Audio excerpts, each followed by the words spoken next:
Hi Taurus, welcome to August.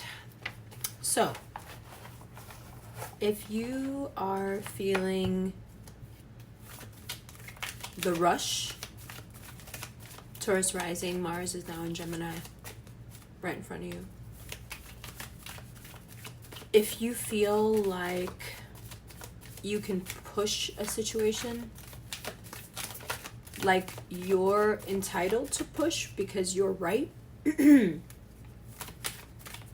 you're feeling self-righteous and it's creating haste within you in a way that even perhaps is surprising to you, because as a Taurus it would be surprising, right?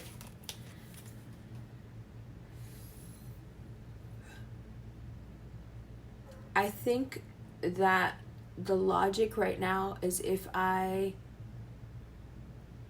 communicate, if I swing this sword, if I say it the way I know I need to say it to get things done, they will get done. And you're so sure that this is the way that you're going to get what you want. And whenever you get that level of surety, question it.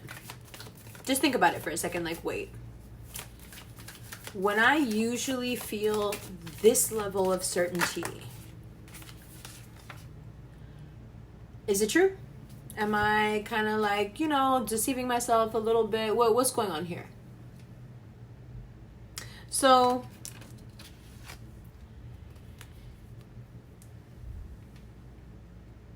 for some of you, the situation that you want to push or that is bringing you to this haste has to do with talk out there. Talk out there about you. You trusted this person with your belongings, with your reputation, with your secrets, with your feelings. And they don't have to be a Capricorn, but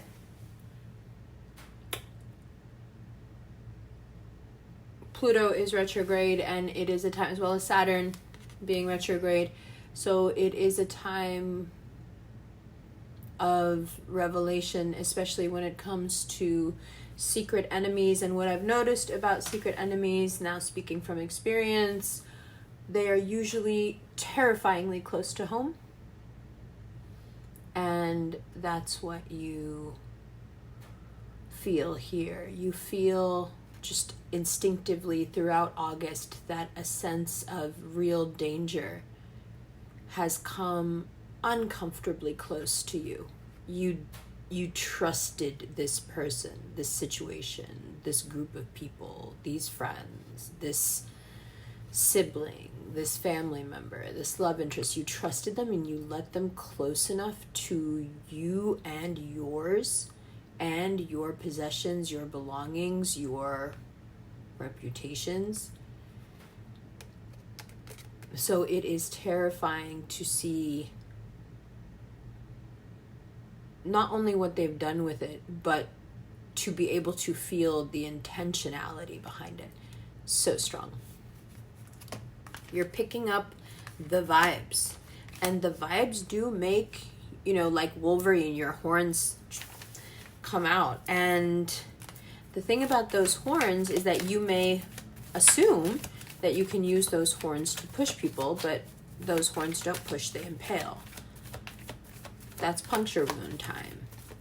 So also that gives people a fine little corridor that only the really savvy can take advantage of, where they know that there is nothing between the gentle beast and the murderous raging bull. They know there is no in between, so they just have to keep things mildly disrespectful, because who's going to rage about mild disrespect?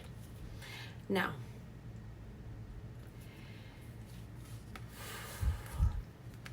an interesting thing has happened with you as you have put more work into yourself, as you have laid things out for yourself and seen a future, created a plan. You want more, you deserve more, however it came about. as you started to put real work and thought and energy and effort into that, this strange sort of paranoia started creeping up in you about the people around you. And I think it even scares you. The cool thing about our ego, not many cool things about our ego, but one of the really cool things is that you can actually scare it. You can be so extremo that even your ego is like, I think I'm scared of you. I think this is a rage that even I don't know how to use to my advantage. And because the ego is essentially a narcissist, right? They don't want to do anything that they can't get anything out of. So when you go into that space, which is terrifying for your mental health, where you feel perhaps envious, perhaps paranoid, perhaps jealous. It can manifest in a few different ways, but basically what you're really exhibiting is lack of trust in the people around you. And for Taurus, that can be debilitating. You know, your community, whom you surround yourself with, it means everything. And you may feel at this time, or the feeling is being reinforced to you at this time after quite a while of feeling like this, that you're not surrounded by supporters, you're surrounded by betrayal. And you're keenly aware of how so much of this is your own doing. There's very little victimhood going on with you guys right now, although there is a lot of pain. And generally, please don't take this the wrong way, that's not the case. Generally, when you are under a lot of stress or going through a lot of pain, you can victimize yourself, and it's totally understandable, and nobody cares, and we love you anyway. So those of us who know you, who don't even mind that you can slip into that place, are even more concerned because there isn't a trace of that around. I think that you are so furious that you've even been taken to a place where you can feel jealous, paranoid, less than, inadequate. This is friends, this is lovers, this is work, okay? This is you talking to you about your career and how you're going to dominate, if you're going to dominate, when you're going to dominate. You know, this sort of corrosive thought when we're talking about jealousy, envy, fear, all fear-based. One of the places where it's going to eat away at you the most is in your motivation, right? So the thought process can go something like this. I don't know who to trust anymore. My support system meant everything to me. And now, because I doubt that support system, I don't really know where my own boundaries are anymore. I'm having to redefine myself as a person because I used the people in my life that I care about. I use the word used loosely here. I created personality markers or boundaries for myself with the people that I, have in my circle and surround myself with, and the edges of me were defined by them. So if they can't be trusted anymore, or I am just in a place that for some reason I feel like they're bad for me, how do I now go about the definition of those edges that were always defined by my community? Because you are a community-based animal, right? So, one, you may have to find a new community, doable. Two, there's a lot of growth that happens in isolation going on here, great. But also,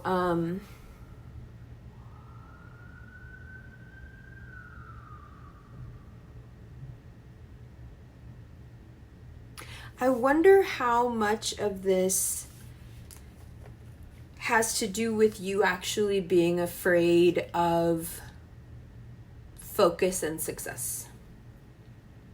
Sure, you're going to have to redefine yourself. Sure, you're going to have to come to terms with the fact that perhaps it was never appropriate to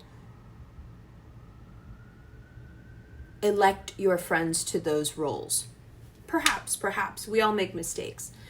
But I think you have some real resentment and perhaps a good point in certain cases here, in isolated cases, where your paranoia about people holding you back, not being authentic with you, it's checking out.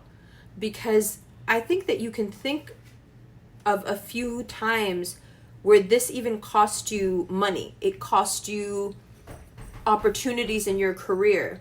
Come in, honey. Hello. Hi, baby. Hi.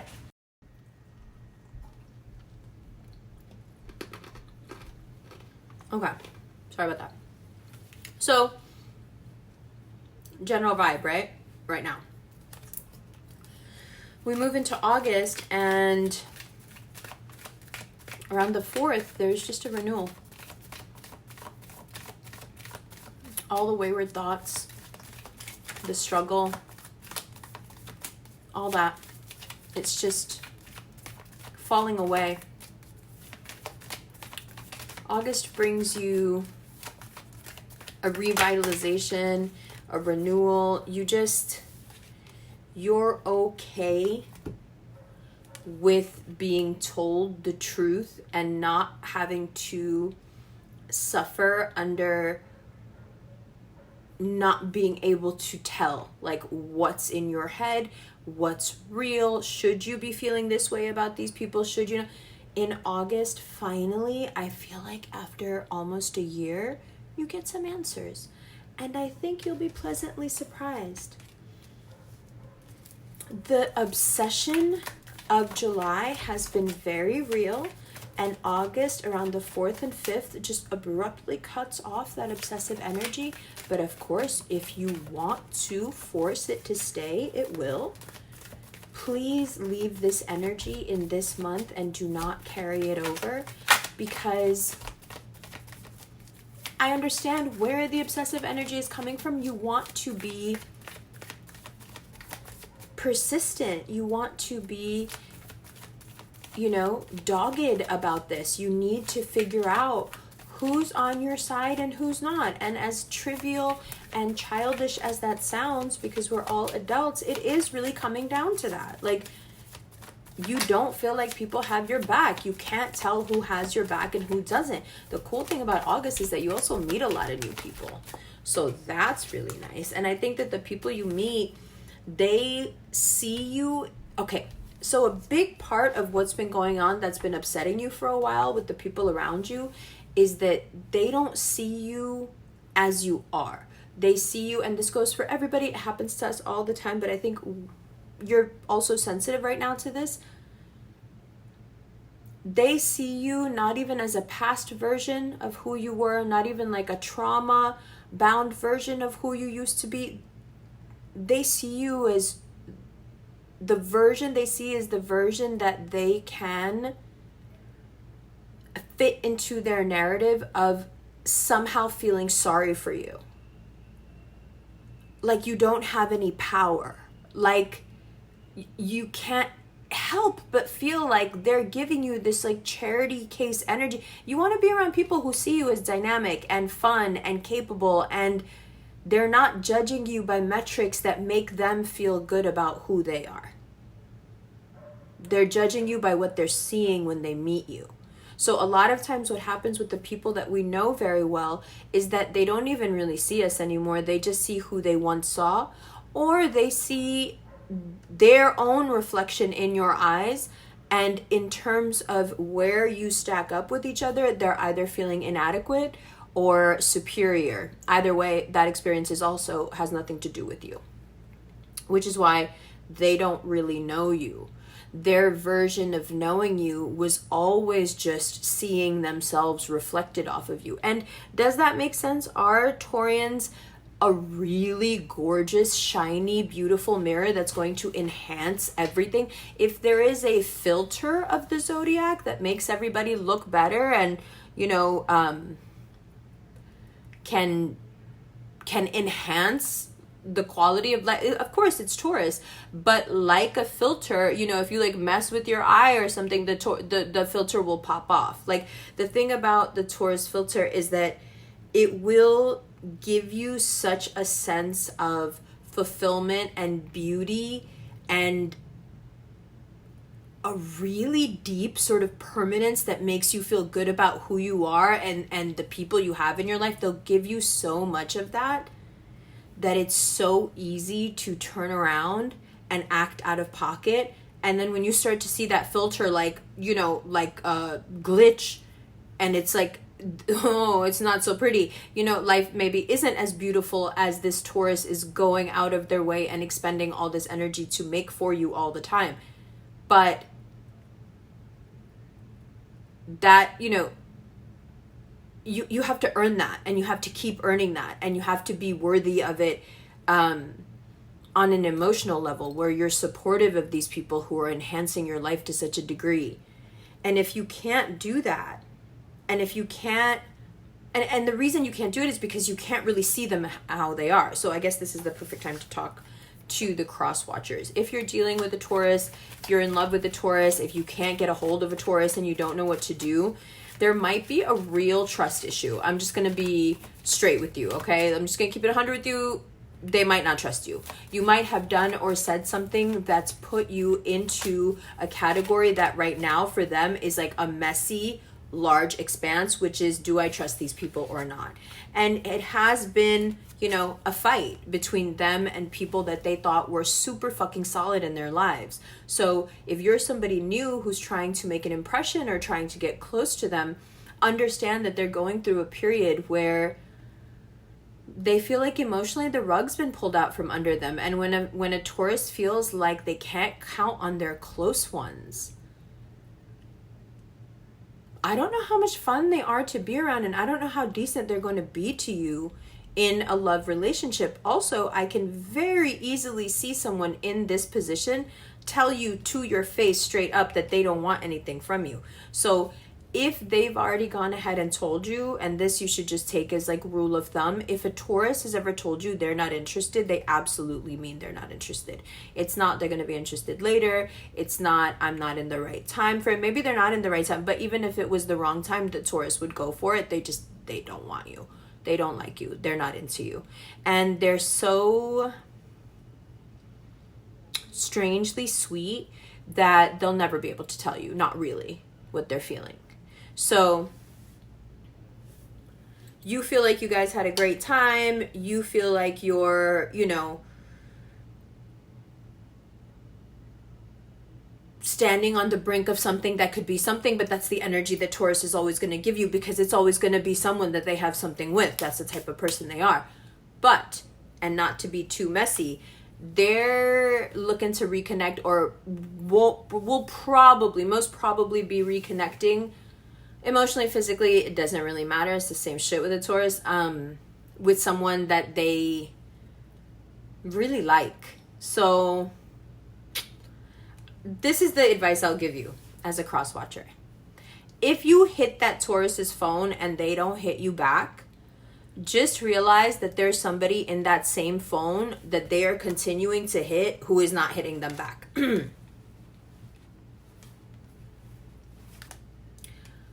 You are chasing them and they are chasing someone else. Stop. Don't. Bulls will run right towards things. If they are not running towards you, even if they're sleeping with you, taking you out, spending money on you, if you can feel that they are not running towards you, it's nothing. It's just, isn't life beautiful? Let's have some fun and eat some food and fuck. That's what it is. That's all it is. So if you want more than that, then you're going to have to get intricately involved in what's going on here. And unfortunately, what's going on here right now is I don't fucking know who I can trust. And everybody's might just be an op. I don't even know. I don't know. I'm in a space. I'm feeling paranoid. I'm feeling jealous. I'm feeling envy. My emotions are going like this because my support system feels like it's crumbling underneath me and I don't know what to do about it. And my support system is who I go to talk to when things are crumbling. And who the fuck are you? You want to go on a date? You want me to tell you you're pretty? What the fuck you want right now? Like, if you want that from a Taurus, hit them up right now and chase them. If you don't want those horns, please, because they're going to end up saying some shit to you, especially on the 5th, Mercury goes retrograde. Oh, God. They're going to end up saying some shit to you. What I would personally recommend you do is get hotter, cooler, and quieter, and just ghost them. They'll come find you if they want you. Okay? All right. Let's get back to Mercury retrograde romance, and then we're going to do everything else in the extended, and your preview's coming up in a second. Let's just pull for this Mercury retrograde reconnect. You're just like a fucking star right now with this Mercury retrograde. Like, you're just hot. As of August 5th, you're just hot. You're just hot. You're giving this, like, the spotlight is on. It's not even main character energy. It's writer, director, producer, starring. Like, you're Braveheart. You feel me? That dude wrote it, directed it, starred in it, produced in it. He probably sang the fucking flutes in the background. Like, he's up there in the Highlands somewhere still. Listen, you are the star. As of the 5th, you are the star. So you're going to feel really silly in a few days when you've been doing this and bringing yourself down and making yourself feel like shit.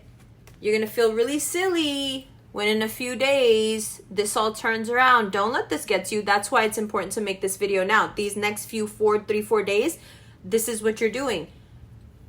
On the 5th, you're going to feel amazing. You feel paranoid. You feel fearful. You feel envious. You don't know who you can trust. None of this is real. Let it pass. You know what? If there is someone in your camp, outside your camp, used to be your baby, your boo, whatever, this Mercury retrograde that's coming up, that ends on the 25th, is going to tell you exactly what's up. You don't have to worry. You don't have to obsess. You don't have to think about this until the end of August. If you can do yourself that favor, make yourself that promise that however you're feeling right now, don't deny it, don't internalize it, but just don't be reactive about this information. Just be patient right now. Sit and watch and observe what people are doing. By the 26th, you have your answers. But the most important thing to watch out for is these next 3 or 4 days where it's like someone is playing on you and there's someone communicating with you in a way that I don't like, that they're also putting shit in your head. And I don't like that either. So you have to be really careful. Just these next few days that you don't get your switches flipped in a way that by the time this really super lucky, sweet, cute energy comes around beginning of August, you're kind of too fucked up to notice and cranky and tired and now and just feeling like shit. We don't want to do that. Okay? So keep that in mind. It's just a few more days. A lot of signs getting their asses kicked by Mercury retrograde, but not you. It's going to be great for you. Okay, let's look at the cards. There is going to be a preview for the extended, and then that extended, usually about 25 minutes long, is going to be available as a single purchase on Patreon, as a subscription on Patreon, on Vimeo, as a PayPal link, and there's also a link below for personal recorded readings that look like this. Okay, they're about 10 minutes long. Love you. All right, we are still talking about love, but now we're getting much more extensively into August, starting with Saturn and Neptune both being in Pisces and both being retrograde. So as an overview for August, love life wise, that's where we're focusing. Why? Because you have this planet of structure and discipline really taking you to task when it comes to your dreams, right? So this in and of itself, this retrograde, the fact that Saturn's even in Pisces, but then on top of it to be retrograde at this time where, you know, Leo season is about your fun, your dreams coming true, living life. It's very YOLO time, right? So for Saturn coming through in retrograde with that structure and discipline to your dream love, to your ideals of what romantic love should be. And then you have Neptune, the ruler of these dreams and emotions and illusions, also being retrograde, just right along with Saturn. Okay, so what does that do? So for Taurus rising, that's your 11th house, right?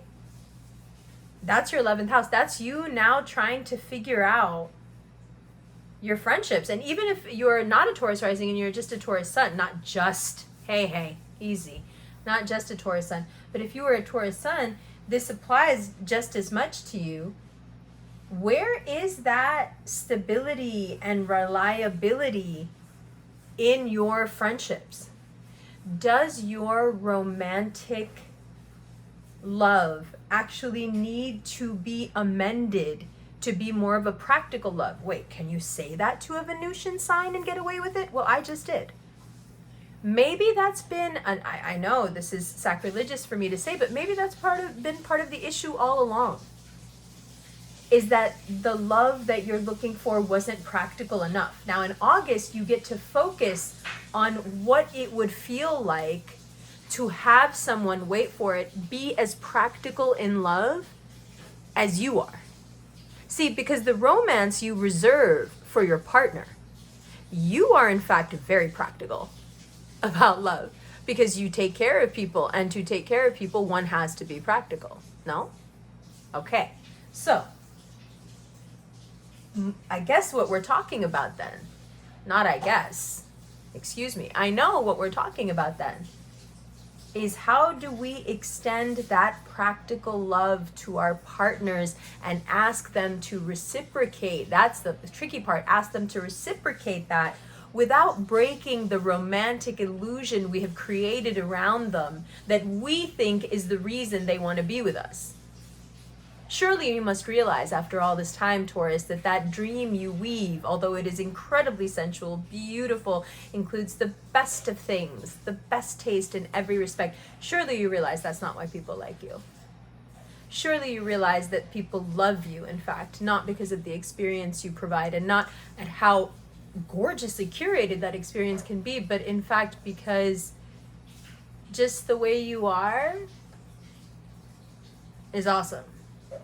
You know that thing that you're always trying to like cover up and make fancier and more romantic and more cute and more sweet and more this and more sleek, you know, just that, like the way you are. That's what people love about you.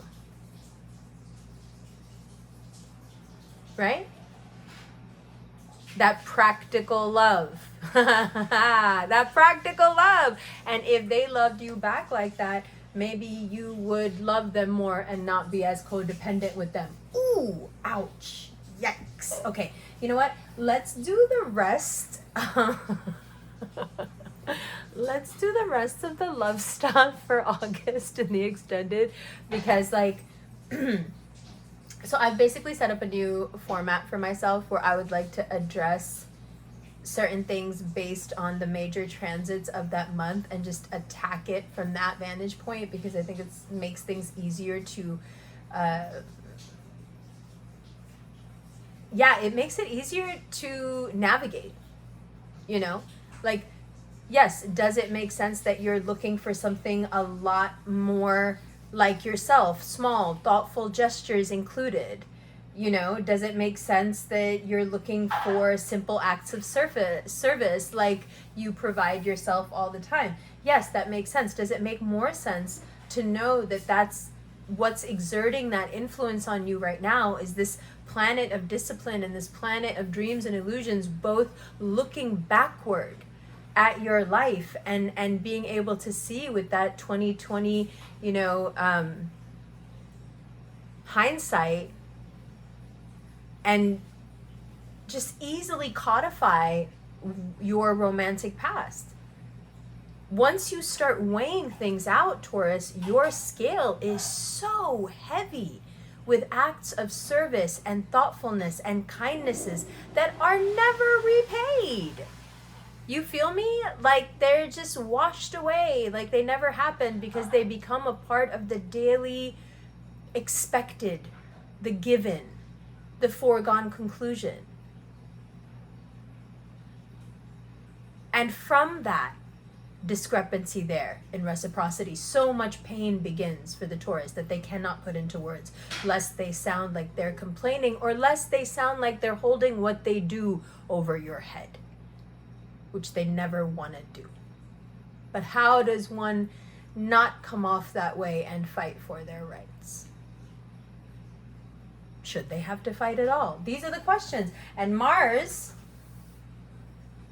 wants to answer them.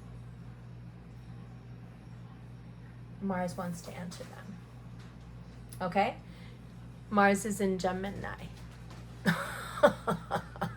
We'll talk about that more in the extended, and then we're going into career, money, mental health, physical health, wellness, and then we're doing a little bit more with the crosswatchers, because listen, if the crosswatchers are making it all the way here to the extended, they're invested, and we love that. We love an invested king, queen, they, them, royalty, and all the rest of us. Love you guys.